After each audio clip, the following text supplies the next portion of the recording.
Bien, buenas tardes, amigas, amigos, hermanas y hermanos. Antes de comenzar con la reunión, les pido que tengamos un momento de oración.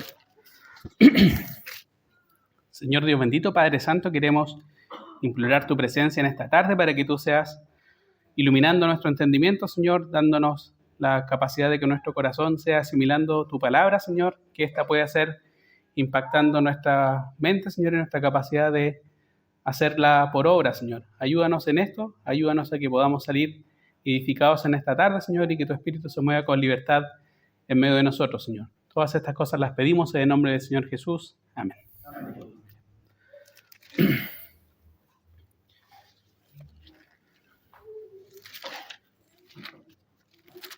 Probablemente estaba haciendo un paneo de ahí atrás para ver como la edad y en general la gran mayoría, no todos, pero la gran mayoría capaz que haya pasado por la universidad en algún momento. Y una de las cosas más chocantes para algunos de la universidad es confrontarse con gente que piensa radicalmente diferente a uno. Y no solamente un anómalo, sino todos piensan en todas las cosas cardinales diferentes a uno. Entonces después uno se da cuenta que con el celular también se va a encontrar bombardeado sistemáticamente de información de gente que piensa sistemáticamente diferente a uno. Gente que quiere influenciar ni más ni menos que tu forma de pensamiento. La forma en la cual tú te vistes, la forma en la cual tú comes, desde las cosas más inverosímiles hasta las más fundamentales. Hay personas que quieren influir en ti. Quieren influir en cómo tú te proyectas, en cuáles son tus valores. Y para algunos de ustedes, esta época en la que están viviendo una época de toma de decisiones.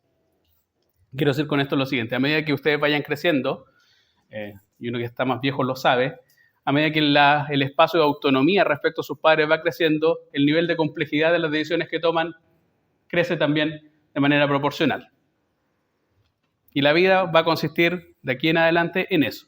Una decisión tras otra decisión, tras otra decisión, ya de alguna manera desprotegido de la tutoría que significan los padres.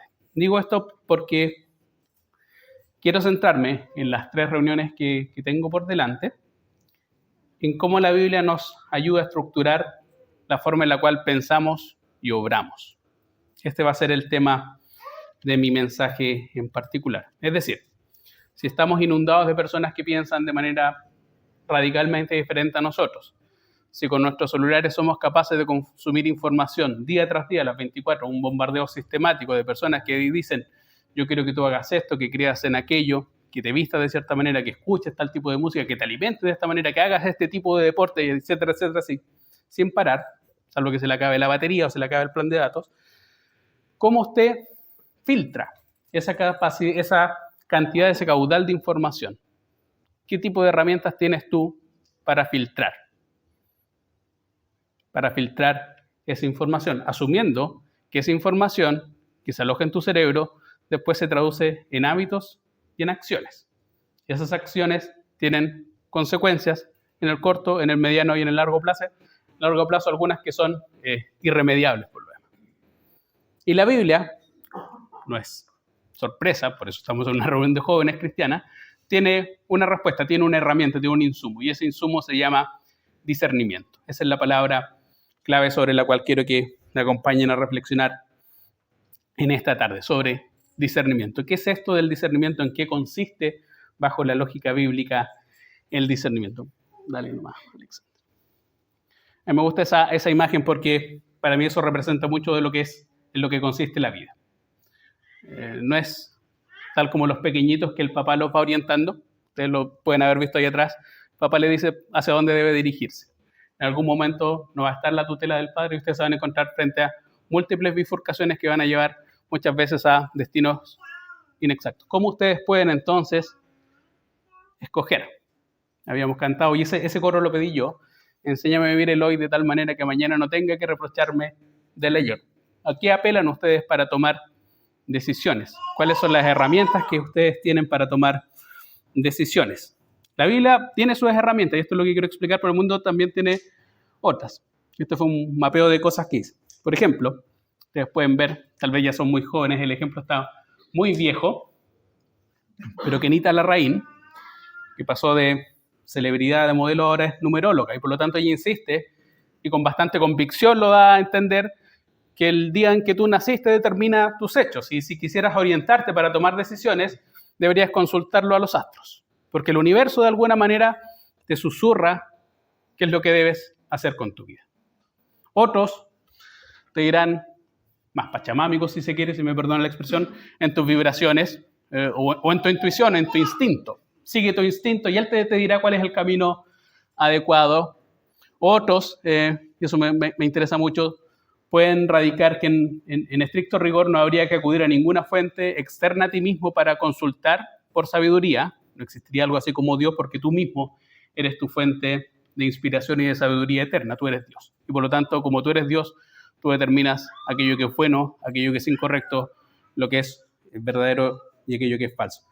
Esa otra es una foto que yo tomé. Yo tengo cierta fijación por frases de sabiduría popular en los muros, y esa está en Santiago, es la calidad que pude, pero dice, no hay cosas buenas ni malas, solo opciones. Eso está en un mensaje que está ahí en la calle, y cualquiera de ustedes que pase por las calles de Concepción podrá ver que como deben pulular muchos mensajes que insisten en esta idea. No hay cosas buenas ni malas, solo opciones, y todas las opciones son moralmente legítimas o al menos neutras. Esa probablemente va a ser una de las cuestiones más chocantes de la universidad. Que te digan, bueno, esa es tu opinión, yo tengo la mía y se acabó la discusión. Cada cual con su verdad y la vida sigue. Vamos con lo que dice la Biblia. Y esto es lo que me interesa. La palabra discernimiento, o la noción de discernimiento, aparece muchas veces en la Biblia. No es una anomalía, no es algo que aparezca de manera esporádica en las Escrituras, sino que aparece de manera persistente. Aparece de manera persistente, sobre todo en el hebreo, pero también en el Nuevo Testamento. Y pongo esas tres, en realidad, expresiones, porque ahí aparece la idea e inmediatamente se infiere a qué refiere esa idea. Por ejemplo, en Primera de Reyes está acá en el contexto de Salomón que pide sabiduría. Y dice Salomón, da pues a tu siervo corazón entendido para juzgar a tu pueblo y para discernir, esta es la herramienta, entre lo bueno y lo malo, porque ¿quién podrá gobernar tu pueblo tan grande? Ahí aparece discernir, pero el rol del discernimiento es la capacidad de escoger entre lo bueno y lo malo. En Malaquías, una vez que el pueblo ya está como restaurado, dice el profeta, entonces os volveréis y discerniréis la diferencia entre el justo y el malo, entre el que sirve a Dios y el que no le sirve. Y en Jonás, después de la predicación exitosa del profeta Jonás en la ciudad de Nínive, el mismo Señor, mismo Dios, se pregunta, ¿y no tendré yo piedad de Nínive, aquella gran ciudad donde no hay más de 120,000 personas que no saben discernir entre su mano derecha y su mano izquierda? La palabra discernimiento, tanto en hebreo como en griego, tiene esta connotación, la capacidad de hacer diferencia entre A y B, aquello que está entre medio, en la capacidad de dividir. Ustedes le pasan, como si le pasaran un manojo de plasticina de muchos colores, la capacidad de decir, mira, esta corresponde a esto y esto corresponde a eso. Eso es discernir, es dividir. El discernimiento tiene que ver con tomar elecciones, tal como aparecen ahí, entre lo bueno y lo malo, entre lo justo o lo injusto, o entre personas que no pueden discernir cuestiones más obvias como su izquierda y su derecha. El discernimiento, entonces, tiene que ver con una capacidad mental, intelectual, racional, si se quiere, para tomar decisiones entre caminos diferentes. Ese es el rol del discernimiento. No parece muy complicado. Ahora, la definición de abajo es la operativa la que vamos a tomar en los tres sábados que tenemos por delante, y que tiene que ver con lo siguiente. Casi si tuviésemos que resumirlo en una pura frase para el bronce es el discernimiento de sabiduría en acción. Eso es. El discernimiento de sabiduría en acción, esto es la destreza para comprender y aplicar la palabra de Dios con el propósito de separar la verdad del error y lo bueno y lo malo. Es sabiduría en acción. Sabiduría con un propósito y solo con un propósito en específico. No hacer un despliegue de erudición, no dar clases sobre ética, sino más bien utilizar esa sabiduría para tomar decisiones correctas, para saber discernir, para saber filtrar, para saber separar. Dicho eso, quiero que entremos en lo que me parece la definición más clásica, más profunda, más interesante de lo que es el discernimiento. Esta serie la voy a dividir en 3 mensajes. El primero de este es ¿en qué consiste el discernimiento? ¿Qué es esto de discernimiento? ¿Y en qué consiste o para qué sirve el discernimiento? Después, en 2 sábados más, veremos cómo se entrena, cómo se perfecciona el discernimiento. Y en la tercera, la final, lo que me interesa es ver cómo opera en la práctica el discernimiento o el discernimiento puesto en acción concreta. Digamos, esta es la definición operativa para que tengamos la estructura del mensaje en mente. Entonces, en el día de hoy quiero que entendamos qué es el discernimiento y para qué sirve. ¿Y para qué sirve? Les voy a invitar a que abran las Escrituras en Filipenses, el capítulo 1. Y ahí tengo el pasaje, Filipenses 1, del verso 9 al 11. Voy a leerlo en 2 versiones.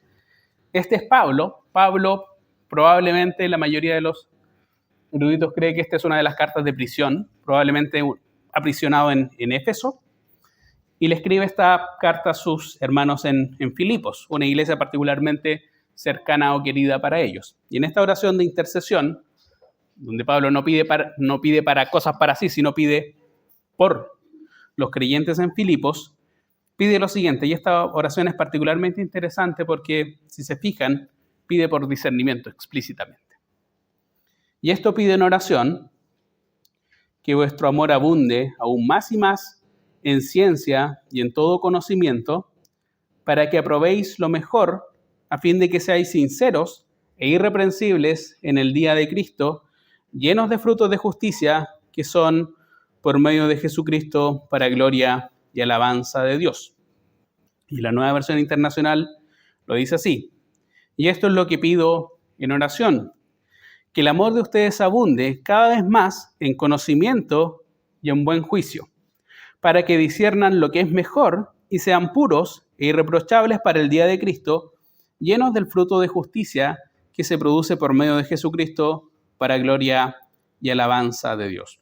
Vamos a examinar entonces en detalle esta oración de Pablo, y en eso va a consistir el mensaje del día de hoy. Si se fijan, en términos generales, lo que hay acá es una oración por desarrollo, una especie de semilla que va desarrollando, madurando, creciendo hasta dar fruto. Es una idea de crecimiento y desarrollo. Me parece que es muy obvio que vuestro amor abunde, que crezcan a fin de que den fruto. Lo que es interesante es que Pablo pide que el amor de ellos, no pide que el amor de ellos se exprese en frutos. Uno podría decir, esta sería la oración más simple, la que probablemente uno automáticamente, si tuviese que pedir por otras cosas o para que una iglesia fuese una buena iglesia, sería que su amor se exprese en buenas obras. Probablemente sería lo que nosotros anhelaríamos, que el amor se exprese en obras, no que el amor se quede relegado a ser la pura expresión de un sentimiento, una buena intención. Pablo podría haber orado diciendo, ¿saben qué, hermanos? Yo sé que ustedes tienen amor y yo creo que tienen mucho amor, pero me gustaría que ese amor se expresase en buenas obras y que le hicieran bien a la comunidad y que anduvieran con vidas correctas. Pero antes de la expresión de fruto, hay toda una reflexión de Pablo donde que el sentimiento o el amor tiene que ir conectado con la cabeza. Y esto es lo primero que nos debería llamar poderosamente la atención acá a propósito del discernimiento. Pablo no pide que el amor de los filipenses se exprese en buenas acciones, que sería la tesis religiosa más básica, más simple que uno tendría en la mente. Tú tienes amor, entonces exprésalo en buenas obras. Lo que pide Pablo, por el contrario, es que vuestro amor abunde más y más en ciencia y en todo conocimiento. Eso podría parecer súper paradójico, podría ser una intención media arcana, porque ¿qué tiene que ver la ciencia? ¿Qué tiene que ver el conocimiento? ¿Por qué el amor tiene una relación? ¿Cómo se conecta el corazón con la cabeza? Y esto es lo que quiero que entendamos. Acá las palabras que ocupa Pablo, no vamos a dar la lata de ponerlas en griego, pero podemos explicar el sentido. Cada una de las palabras en amarillo aquí tiene que ver con discernimiento, en cómo se estructura en una progresión lógica la idea o la noción de discernimiento. Lo primero que pide Pablo es que el amor de los filipenses, del cual él no duda que sea una iglesia en la que falte amor. Nunca duda eso. Pero lo que pide es que ese amor esté orientado, que tenga una dirección, que sepa cómo amar correctamente. No basta con el sentimiento. El amor se debe expresar de manera adecuada. Y la única forma de expresar amor de manera adecuada es conociendo el objeto de devoción, el objeto del afecto. Hay algunos que están casados, esto no es muy sorprendente. Si usted quiere amar de manera adecuada a su cónyuge, entonces conózcalo. Eso es muy evidente. Y Pablo está pidiendo porque el amor de ellos crezca, se desarrolle, abunde, más y más en ciencia y en conocimiento. Ciencia ahí tiene que ver con una noción de conocimiento completo, pleno, profundo, cabal, experiencial también podría decirse, no es un conocimiento superficial. Pablo está pidiendo que el conocimiento que ellos tengan de las cosas de Dios sea un conocimiento profundo, experiencial y completo. Un conocimiento maduro. No un conocimiento superficial, no un conocimiento, perdónenme la expresión, pero de clases de escuela dominical inicial. ¿Quién creó el mundo? Dios. Esa sería la expresión de un conocimiento superficial. La idea de un conocimiento pleno tiene que ver con esto, con conocer a Dios de manera profunda, de manera madura y de manera experiencial, no como una abstracción, no como una teoría, sino hecho carne en tu propia vida. Y lo segundo, esta es una palabra muy interesante, lo que aparece como conocimiento, en otras versiones aparece como discernimiento, es de donde deriva nuestra palabra estética. De hecho, aparece en la Biblia solamente 2 veces la palabra estética. Y en el mundo clásico, tenemos que pensar que la Biblia fue escrita en un contexto donde la cultura greco-romana era la dominante en el mundo y por lo tanto todos entendían estas referencias. La palabra estética tenía que ver con la capacidad de una persona de realizar una apreciación moral sobre la información que contenía. Es decir, tiene que ver con que tú contemplas un hecho y a partir de un hecho con la información adecuada tomas una decisión de tipo ético o moral.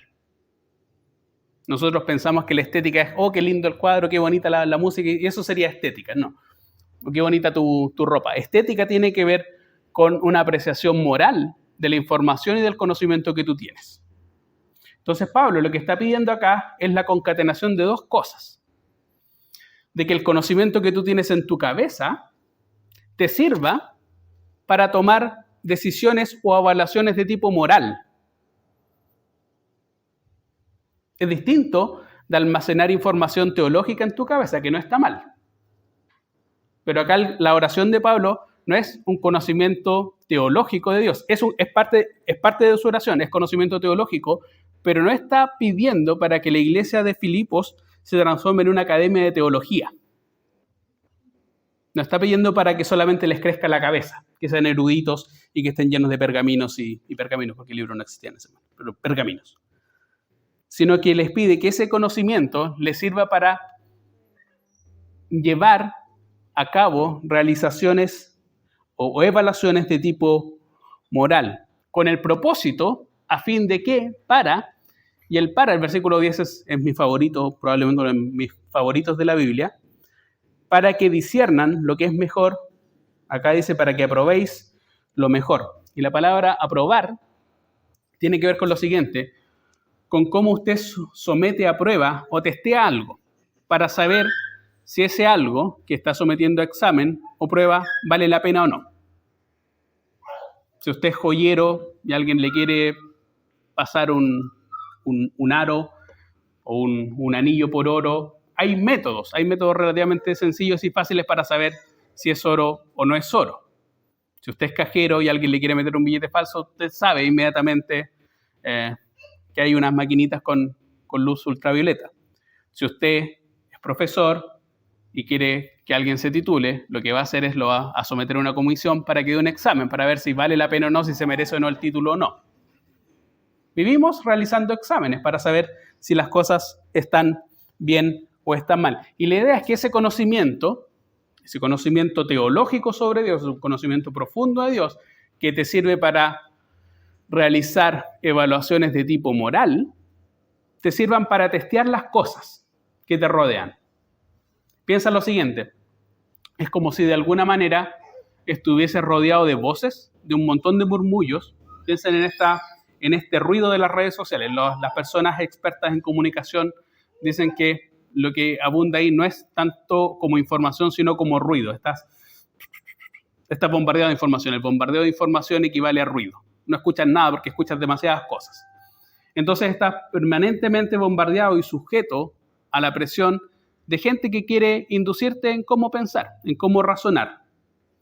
Y lo que va a decir la Biblia es que con un conocimiento teológico adecuado y con la capacidad de tener evaluaciones morales correctas, tú puedes someter cada una de esas voces, cada una de esas personas que quieren influenciarte, someterlas y testearlas a examen, pasarlas por un filtro y por un sedazo. Filtrarlas, hacerles un test, pasarles un examen a ver si pasan la prueba o no. Para que aprobéis.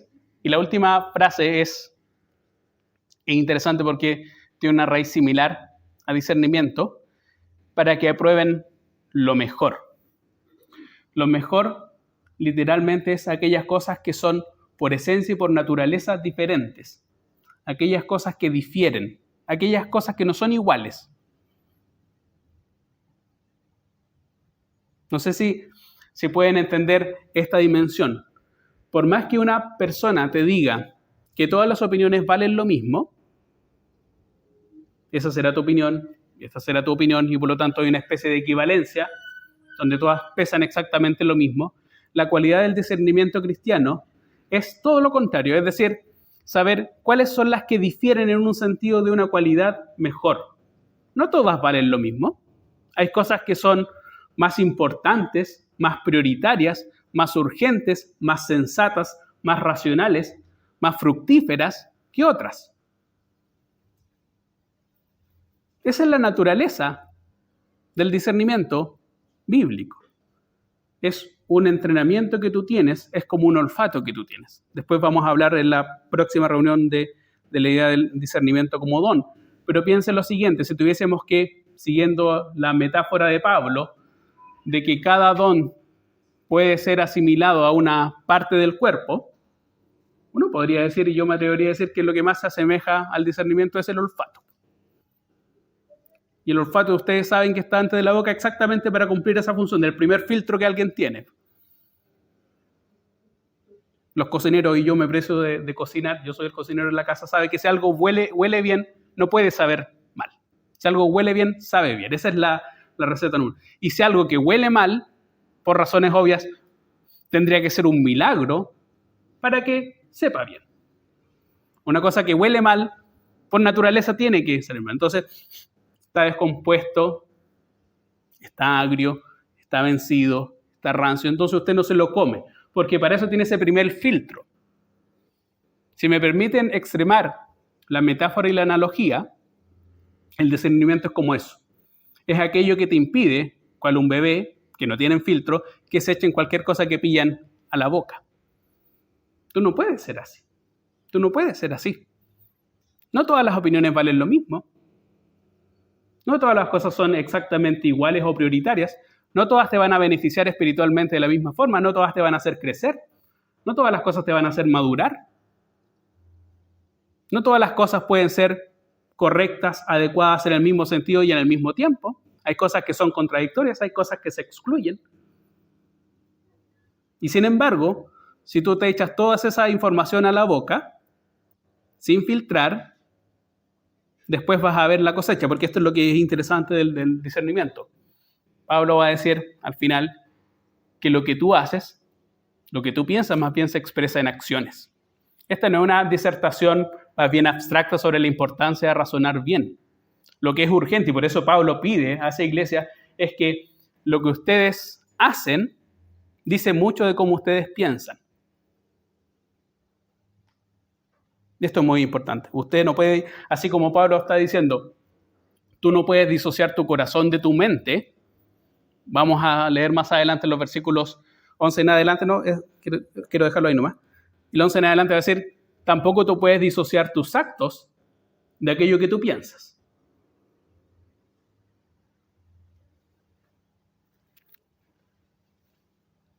Para que apruebes lo mejor. Me gusta mucho como lo dice la NBI, dice, para que disciernan lo que es mejor. La NTV decía, para que aprendan lo que realmente importa, aquello que es realmente importante. Y después te vas a dar cuenta, hermana y hermano y amigo, que hay cosas que parecen importantes en un primer momento y después de darle un par de vueltas, en realidad te das cuenta que eran bien tontas o no eran tan relevantes o no eran tan de vida o muerte como tú lo creías. Cosas que parecían populares porque todo el mundo lo hacía, te das cuenta que en realidad no eran constructivas, no eran edificantes, no eran importantes. Porque el discernimiento sirve en un primer escenario para determinar aquello que es bueno y aquello que es malo. Pero cuando la vida se pone un poco más compleja, ya no basta con saber lo que es bueno y lo que es malo, sino lo que es prioritario de aquello que es irrelevante, lo accesorio de aquello que es fundamental. Porque la vida se vuelve más compleja. Y las decisiones ya no son tanto cuanto si es bueno robar o no. Esas ya no dejan de ser las decisiones que tú tomas en la vida. Sino hay cosas que son fundamentales, hay cosas que pueden posponerse. ¿Qué es más prioritario? ¿Qué yo enfatizo y priorizo en mi vida? ¿Esto será más edificante? ¿Me hará crecer espiritualmente o me mantendrá permanentemente como un enano espiritual? Esos son los tipos de cuestiones que te permiten entender la idea o la oración de Pablo. Pablo pide para que su amor abunde más y más en ciencia, conocimiento, para que aprueben lo mejor, para que aprendan a discernir aquello que es irrelevante de aquello que es fundamental, de aquello que es intransable, de aquello que se puede transar. El verso 11 es interesante. A fin de que seáis sinceros, irreprensibles, para el día de Cristo, llenos de fruto de justicia que son por medio de Jesucristo para gloria y alabanza de Dios. Había señalado que así como uno no puede desconectar el corazón de tu cabeza, tampoco puedes disociar tu cabeza de tus acciones. Hay una frase, y perdóneme por citar una película, pero que es de Batman, y en Batman, la Batman de Nolan, dicen, en realidad tú no importa tanto quién pienses que tú seas, porque son tus hechos los que te definen. Y es una frase muy buena, porque va al corazón de esto. No importa quién tú pienses que eres en tu corazón o en tu interior, porque al final del día son tus hechos los que te definen. Tú eres tus hechos. Y tus hechos son la suma de todas las decisiones que tú has tomado en tu vida. Tu vida consiste en la suma de tus decisiones. No es quien pienses ser, no es tu cabeza la que define quién eres, sino tus hechos. Y lo que está diciendo acá Pablo es que si esa semilla abunda, crece y desarrolla, va a llegar un momento donde eso se va a expresar en frutos. Por eso partía diciendo que la idea de semilla, desarrollo y fruto es lo que permea y nos permite entender este pasaje como una oración por crecimiento armónico. Una semilla bien regada, una planta que crece, madura, se desarrolla, que tiene los cuidados adecuados, lo que uno esperaría es que dé fruto. Y tu pensamiento, acá está diciendo Pablo, se va a expresar en frutos. Y esos frutos son tus acciones, es aquello que las personas ven de ti. Por eso, lo que Pablo está diciendo no es que ustedes formen en la iglesia de Filipos una academia de teología. Es genial que los hermanos amen las Escrituras y que lean las Escrituras y que profundicen. Pero la vida cristiana y la vida de iglesia no consiste en eso. O sería una vida muy parca, muy fome, si consistiese solamente en eso. Porque al final del día eso también lo hacen las universidades. Las universidades también enseñan teología. La iglesia insistiría, Pablo no está pidiendo porque se transformen en una academia de teología, lo cual no está mal, sino que en ese conocimiento que tienen de Dios les lleva a esas personas a tomar evaluaciones morales adecuadas. Y esas evaluaciones morales adecuadas les permitan entender o discernir o discriminar entre aquello que es irrelevante y aquello que es fundamental, aquello que es justo y aquello que es injusto, aquello que es necesario y aquello que es accesorio. Y eso, el resultado de todo ese proceso, va a ser una vida caracterizada por un fruto de justicia. Un fruto que expresa justicia, o lo que se ve es justicia. Para que aprueben lo mejor, a fin de que sean sinceros e irreprensibles en el día de Cristo, llenos de frutos de justicia que son por medio de Jesucristo, para gloria y alabanza de Dios. Algo del versículo 10 es muy interesante. ¿Sabe por qué? Porque el discernimiento también ayuda no solamente a tomar decisiones en términos de filtro, sino que incluso depura el móvil de tus acciones. Porque tú puedes hacer cosas buenas movido por malos móviles. Esto sería la paradoja. Tú puedes hacer cosas buenas, pero impulsado por los peores afectos y por las peores emociones. Como estas personas que cada vez que hay una tragedia, en Chile abundan las tragedias, van y entregan caridad, pero entregan caridad no tanto con el propósito de hacer el bien, sino más bien de jactarse y tomarse la foto y compartirla y que todos se enteren de que es un muy buen ciudadano que está... Ese es el móvil. El móvil no es tanto ayudar, sino utilizar la ayuda como un medio de catapultar tu propia imagen, tu propio yo. Uno puede hacer cosas buenas impulsadas por malas cosas. Incluso predicar el Evangelio. Pablo decía, a veces las personas predican el Evangelio por contienda. Con todo, dice Pablo, el Evangelio es predicado, pero algo tan legítimo, tan bueno, a priori positivo, como predicar el Evangelio, también puede ser impulsado por malas intenciones. Por eso, dice, a fin de que ustedes sean sinceros, sinceros tiene que ver, algunos autores han dicho que en el original sería poner algo como a trasluz, algo que le llegue directo a la luz del sol, entonces algo que no tenga nada oculto, algo que sus intenciones sean puras, no tenga doble faz, no tenga intenciones ocultas. La obra es justa, pero el móvil que lo impulsa también es justa. Lo que va por dentro también es justo, también es puro. Y lo que las personas ven por fuera, acá se dice, es irreprensible. Nadie tiene que objetarle nada. Nadie tiene nada que decir de la conducta externa de las personas. Pero es interesante, ya lo vamos a ver cuando ya vayamos concluyendo, que estas dos dimensiones son particularmente importantes. Ahora, todo esto sería muy interesante, muy bueno, muy bonito, pero peligrosamente jactancioso si no estuviese el versículo 11. Y hay que agradecer que esté el versículo 11, hermana y hermano. Porque si no estuviese el versículo 11, lo que estaríamos exponiendo acá desde este púlpito no diferiría mucho de lo que se enseñaba en una sinagoga para ser un buen fariseo. Pablo se ríe de los fariseos en Romanos cuando dice, tú que te crees maestro de aquellos, la luz de aquellos que andan en ceguera, que solamente tú tienes el monopolio de la verdad y que todo el resto está en error y que solamente tú además haces buenas obras, no como los otros, como los publicanos y como los gentiles. La vida de los fariseos se caracterizaba por eso. Uno, por una arrogancia respecto a solo yo y solo yo poseo la verdad y el resto están todos cegados, el resto son todos tontos. Nadie tiene la capacidad de realizar evaluaciones morales como las que yo tengo. Eso es lo que piensa un fariseo. Por eso la burla de Pablo en Romanos es tan fuerte. Pero al mismo tiempo el Señor se da cuenta que todas las obras de los fariseos son hechas en público para recibir la alabanza del público y no tanto movidos por honrar al Dios que sirven. Es más bien para jactarse. Ustedes cuando dan limosna hacen sonar trompeta, que todos lo vean. Es como llamar a todos los medios de comunicación y de prensa ahora diciendo voy a efectuar una donación a tal hora, por favor, vengan a ver. Eso es.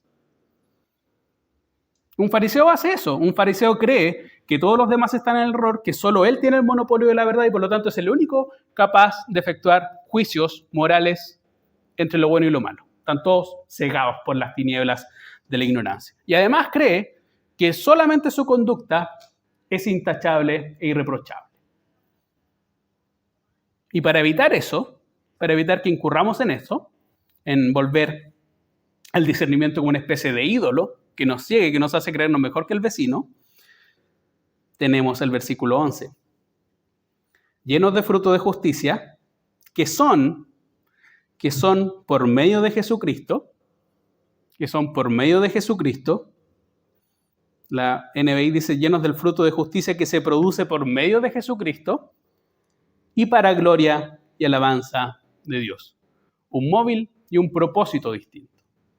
El móvil es decir, ¿sabes qué? No es tu talento, no es tu intelecto lo que te hace ser mejor, ni ahí donde tú puedes descollar ni diferenciarte de tu vecino al cual consideras que es el peor de los ciudadanos posibles.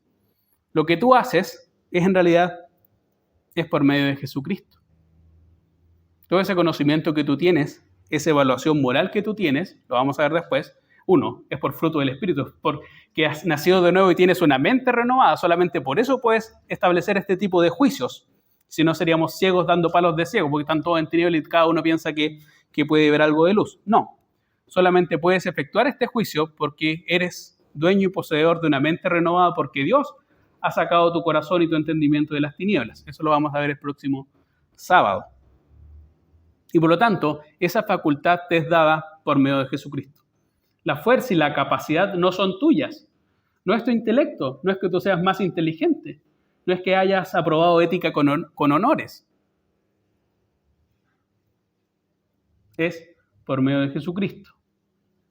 Y el resultado, además, la recompensa, frutos de justicia, mira la vida intachable que tengo, no es para que tú te lleves los aplausos de las personas y te ganes el premio a la mejor conducta de tu pasaje, ni que seas el mejor compañero de tu trabajo, ni que seas el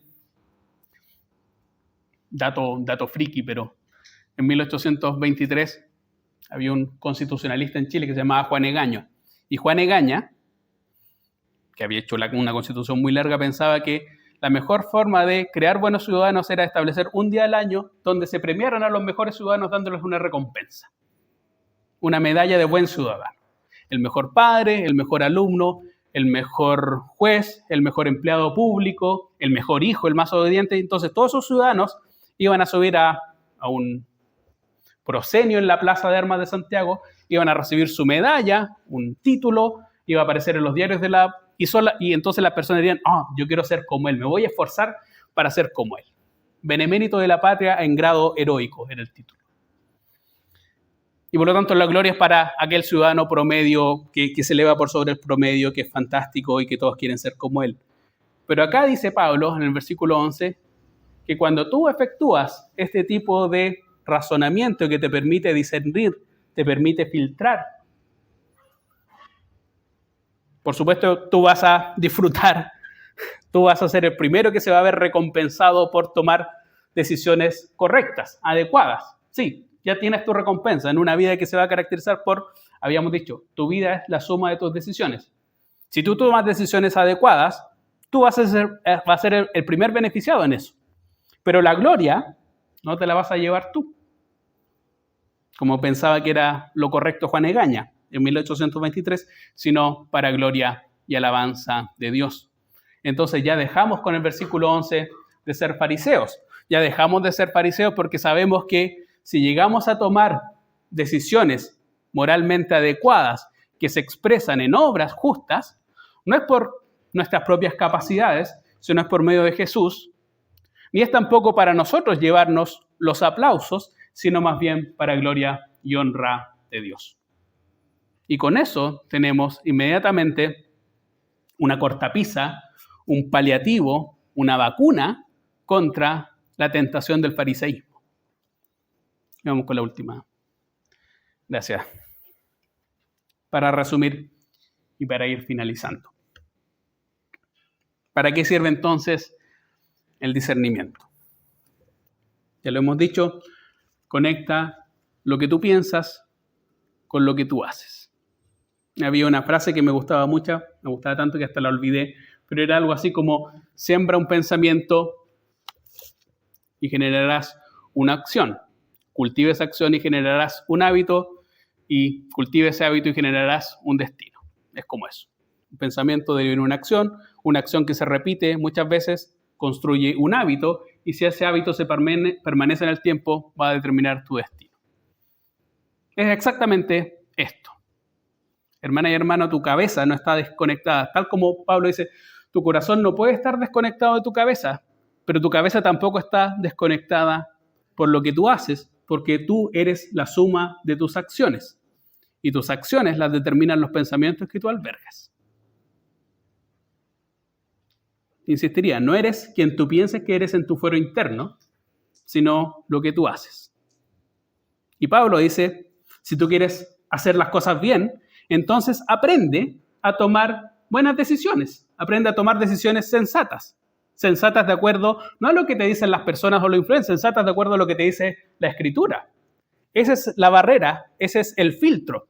El filtro que nos ponemos en nuestra nariz para olfatear que nos echamos la boca no es, como diría Kenita Larraín, no es nuestro signo, nuestra intuición, no es tu vibra, sino tu Biblia. Tu Biblia es el filtro. Y ya lo vamos a ver en el próximo sábado. Pero el discernimiento sirve para eso, para conectar lo que piensas con lo que haces. Pablo dice que tú amas también en proporción a lo que conoces. Si tú quieres amar más a Dios, y por eso Pablo dice, mira, quiero que su amor abunde, pero que abunde en conocimiento. Abunde en conocimiento y discernimiento. Si tu amor abunda en conocimiento y discernimiento, sabrás amar mejor a Dios porque sabes aquello que a Dios le agrada. Simple como eso. Tal como si tú quieres darle un regalo a alguien, lo primero, me imagino, que se te cruzaría por la cabeza es ver que le gusta a esa persona. Si no, harías el ridículo probablemente dándole un regalo, intentando agradar a alguien, sin primero averiguar qué cosas le gustan, le disgustan, le cargan. Tú amas en proporción a lo que conoces. Solamente así amas de manera adecuada. Y tal como decía, tú eres más bien lo que haces, no lo que piensas. Pero nunca olvides que lo que haces está profundamente conectado con lo que piensas.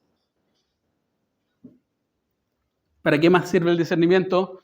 Esto me parece muy interesante porque el discernimiento sirve, tal como lo explicábamos en Filipenses, para depurar, en el sentido de filtrar, de quitar la impureza. Eso es un filtro. Imagínense la idea de un filtro. Depura las razones de lo que haces.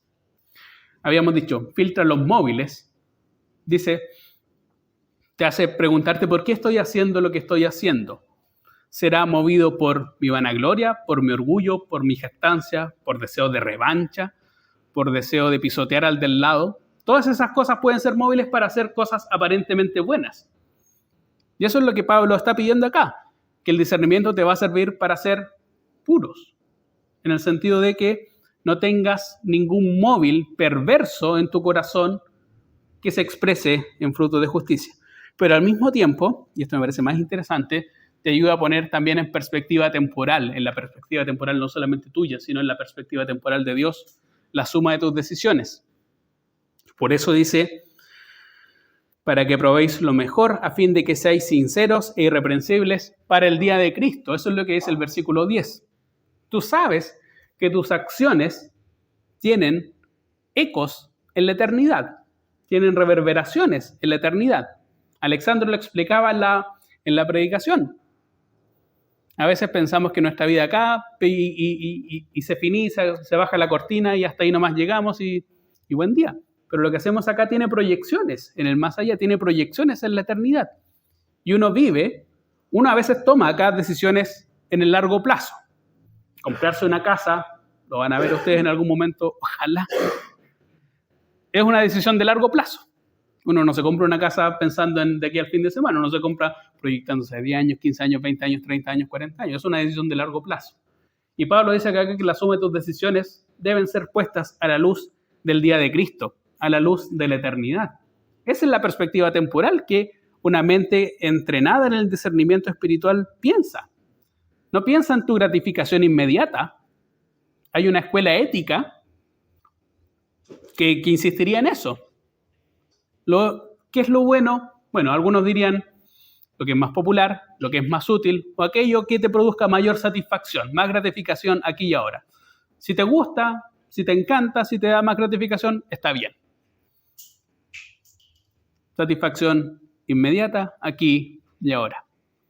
Una mirada cortoplacista. Pero Pablo está diciendo acá que tus decisiones y tus actos deberían ser puestos en una perspectiva temporal más amplia, incluso más amplia que tu propia vida, en la perspectiva de la eternidad. Para eso también sirve el discernimiento, para depurar los móviles, para quitar aquellas cosas ocultas, para no ser como el fariseo que hace sonar bocina y trompeta antes de dar la limosna para que todos lo vean. Está haciendo una cosa buena y el Señor le dice, sí, está bien, pero esa es toda su recompensa. Sino más bien filtrar y depurar los móviles y poner también tu razonamiento en la perspectiva de largo plazo de la eternidad de Dios. Y lo último, porque pone tu ego en el lugar adecuado. Irónicamente, el discernimiento, una persona que pudiera jactarse de tener el mejor discernimiento, correría el riesgo muy inmediato de inflar su ego, de poner toda su valía en su cabeza. Mira las decisiones que yo tomo. Mira, nadie tiene un razonamiento moral y ético mejor o más desarrollado que yo. Pero tal como decíamos, el versículo 11 es un tremendo baño de agua fría que te achica el ego. Te achica el ego porque en realidad no es tu intelecto, no es tu capacidad moral, ni cuántos libros de ética cristiana te hayas leído, sino el Señor operando activamente en ti. Luchito había explicado en su serie la armadura de Dios, pero antes de ponerse la armadura de Dios, Pablo oraba como la precondición para ponerse la armadura era fortalezcanse con el gran poder del Señor, fortaleceos en el Señor y el poder de su fuerza, es decir, no sacas nada con querer pelear esa batalla con tu propio músculo. Tu propio músculo no sirve. Tu propio músculo no sirve. Acá podríamos decir tu propio intelecto tampoco sirve. Tu propio intelecto tampoco sirve porque es Dios obrando y dándote las capacidades que tú naturalmente no tienes. Yo no las tengo, ni tú tampoco las tienes. Te arruinó de inmediato el ego que se te está inflando, te pincho de inmediatamente el globo. Tú no tienes esa capacidad intelectual naturalmente, ni yo la tengo. Frente a los ojos de Dios todos somos ciegos. Y el Señor se burlaba de los fariseos llamándolos ciegos, guías de ciegos. Ciegos que quieren guiar a otros ciegos y no se dan cuenta que ninguno entiende o ve la luz que debería guiarlos. Y por último, que el razonamiento moral que conduce a acciones justas, por supuesto que tú eres el primer beneficiado. Tú eres el primer beneficiado en tomar decisiones adecuadas, fundadas en el veredicto y en el dictamen de la Biblia. Tú vas a ser el primer beneficiado. Esto es particularmente importante remarcarlo. A veces pensamos que la vida cristiana funcionaría solamente en la perspectiva de la eternidad o es como un banco de acciones o depósito a plazo, hablando en jerga financiera, donde solamente tú vas a disfrutar de esos réditos cuando cobres allá en la eternidad o en el cielo. Pero la vida cristiana se disfruta aquí y ahora. El que cosecha y que cultiva las buenas acciones, el fruto de esa justicia, de tomar decisiones morales adecuadas, fundadas en la Escritura, tú lo puedes gozar y disfrutar aquí y ahora. No es una cuenta de ahorro para recién vivir amargado, vivir con el ceño fruncido, absteniéndose de todas las cosas que te gustaría hacer para decir, bueno, en algún momento en el cielo ya se disfrutará algo, mientras acá vivo amurrado 60, 70 años pensando que acá no se disfruta. La vida cristiana, el primero en comenzar a disfrutar los resultados de la vida cristiana, a propósito de un discernimiento adecuado, eres tú. Eres tú. Y querría insistir en eso. La vida cristiana no es algo que se disfruta solamente en el cielo y en la eternidad, y el resto te pierdes lo importante. En realidad, aprendes a discernir lo que es realmente importante, aquello que es fundamental. Eso es lo que dice Pablo. Pero no te olvides que aun cuando tú disfrutas de las consecuencias de tus razonamientos filtrados o mediados por las Escrituras, la gloria es para Dios. No es para ponerte en el sitial de superioridad moral que tú mismo te construiste para después empezar a mirar con ceño alzado. Hay 6 cosas que odia el Señor y aún 7 aborrece su alma, y siempre me encanta que uno de ellas sean los ojos altivos. Los ojos altivos, el Señor los detesta. El Señor detesta a aquellos que se ponen en un sillón de superioridad moral y a partir de ahí comienzan a decir, no. Nadie califica, solamente yo doy. Para eso también sirve el discernimiento, para entender que ese sitial no te corresponde, porque si hay algo que es útil, para algo que es útil el discernimiento es para decir, no a mí, sino a ti sea la gloria, oh Señor, que yo mengüe y que Él crezca, que el resultado de la toma de decisiones correctas, si bien yo las disfruto aquí y ahora y no en la eternidad, la honra y la gloria, el resultado, a quien se debería llevar el aplauso y la gratificación es Dios mismo, porque no es una cualidad innata tuya. Entonces quiero terminar con eso. Para eso exactamente sirve el discernimiento, chiquillos. Hay una herramienta en las Escrituras a partir de la cual tú puedes filtrar la información que te llega. Es como los papás ponen filtros a veces en los celulares, en el internet, en la tele, para que los niños no vean cosas que son incorrectas para su edad. A veces hay que filtrar. ¿Por qué? Porque uno asume que su hijo no tiene la capacidad de realizar juicios evaluativos de tipo moral que lo lleven a tomar la decisión adecuada. A veces hay que filtrar. La Biblia te enseña a filtrar. Hay cosas que parecen bien, que parecen adecuadas, que suenan bíblicas, pero que en rigor, mirándolas más adecuadamente, no lo son. Y en función de esa capacidad de filtrar, tú tomas decisiones. Y esas decisiones se expresan en actos. Y tú eres, insistiría, la suma de tus decisiones. La decisión más grande, ya lo planteaba Alexander, es aceptar la salvación. Aceptar que tú eres incompetente para ser salvo y que necesitas un salvador.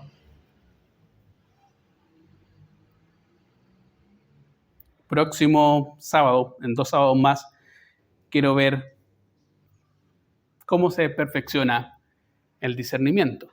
Esto es una cualidad, una capacidad que todos tenemos. Yo ya llego con un discernimiento formado o hay cosas en la Biblia que yo puedo hacer para fortalecer mi capacidad de filtro, fortalecer mi capacidad de evaluar, de discernir, de diferir aquello que como, absorbo y en función de eso yo puedo tomar tales o mejores decisiones. Sobre eso quiero que hablemos entonces en 2 sábados más.